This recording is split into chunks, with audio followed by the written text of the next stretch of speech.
Good morning, America. Thanks for joining us again on another Monday morning movie review on KXL. This week, we have something different in store for you as we give a rundown of our 5 most anticipated movies of 2012. So joining us in the studio today is our resident movie guru, Dale Smithers. Now, Dale, what do we have to look forward to over the next year?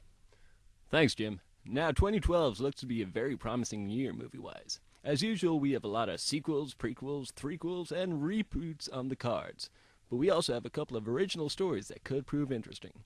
Now, here's my list of the top 5 movies to come into cinemas over the next year. At number 5, we have the much-anticipated third installment in the Men in Black franchise. Men in Black? Seriously? Indeed.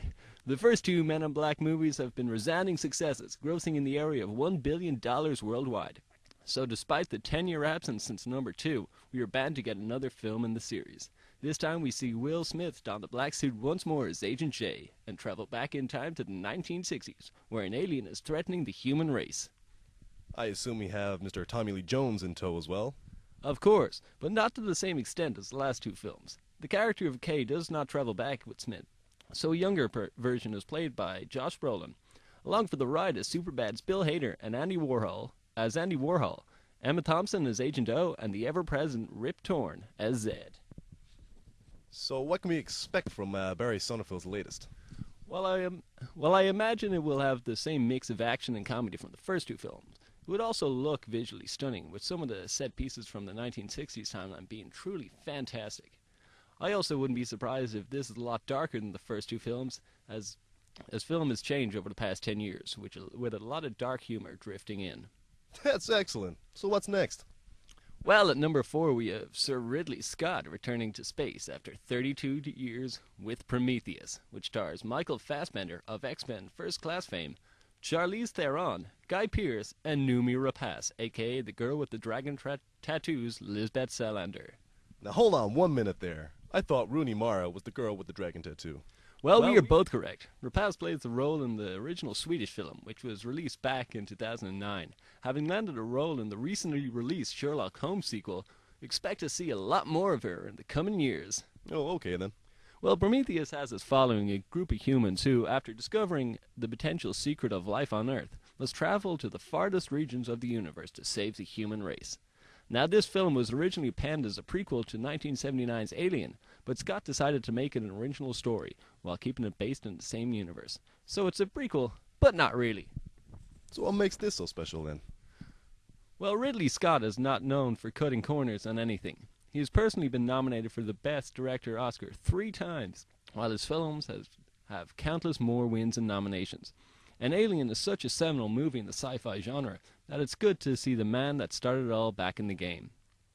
The cast is also excellent, with promising up-and-comers like Rapace and Idris Elba from HBO's The Wire. This film is definitely one to watch. Thank you very much. And at number 3? Taking the bronze is Joss Whedon's The Avengers. Now, this film has been almost 5 years in the making, with 6 films so far building up to this moment. Iron Man, Thor, Captain America, the Hulk, Nick Fury, Loki. This film has brought them all together for what's bound to be one hell of a ride. The plot has Loki, Thor's brother, played by Tom Hiddleston, threatening the human race. I seem to see a trend arising here. Well, Loki has gotten his hand on the Tesseract, that glowing cube from Captain America. With this, his power is increased, and it's up to the Avengers to stop him. Now, the buzz around this film has been phenomenally huge. When they announced the lineup at Comic-Con back in 2010, the reaction was insane. And the opinion of the trailer, which was released a few months ago, has been mostly positive. Is this going to be mostly about Robert Downey Jr.'s character? Well, it's hard to imagine it otherwise. The man just oozes charisma. But if anybody can make it work, it's Joss Whedon, the man that brought us Buffy, Angel, and Firefly.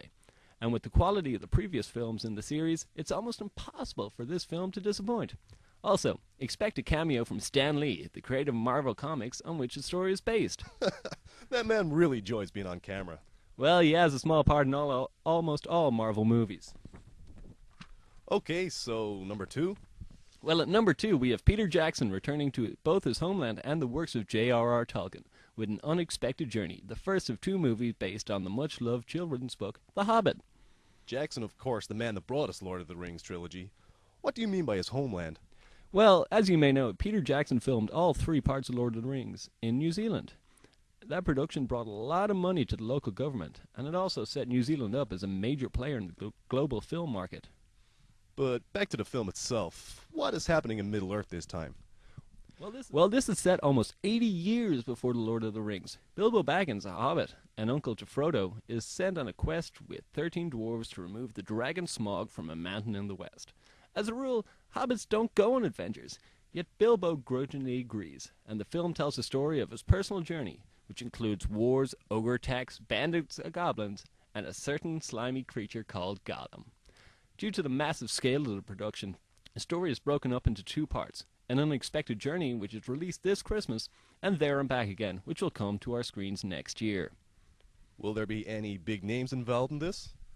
Well, Ian McCallum will be reprising his role as Gandalf, while Martin Freeman from the UK version of The Office playing Bilbo. Expect to see some familiar faces from The Lord of the Rings popping up too. This film is also being shot in 3D, and having seen some of the behind-the-scenes footage, I must say, I'm very excited. And now on to our most anticipated movie of 2012. I believe we have a little clip for our listeners. We do indeed. Roll tape.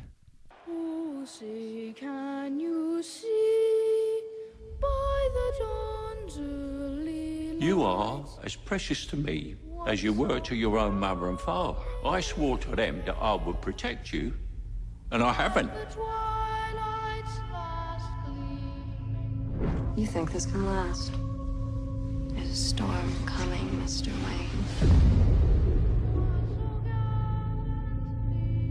You and your friends better batten down the hatches.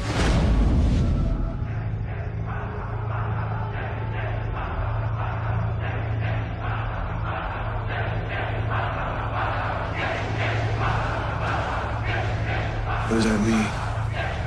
Rise.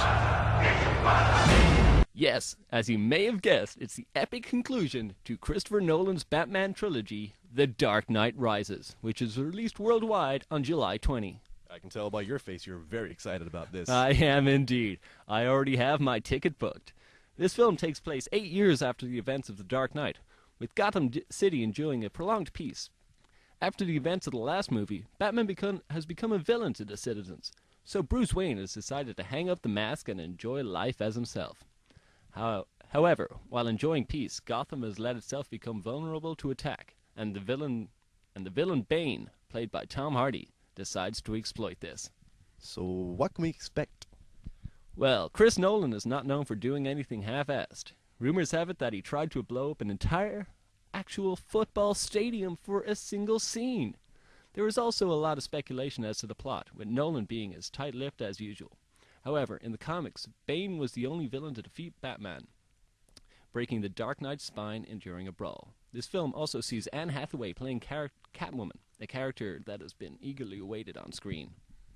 Am I to understand that fans were unhappy with the last portrayal of Bane?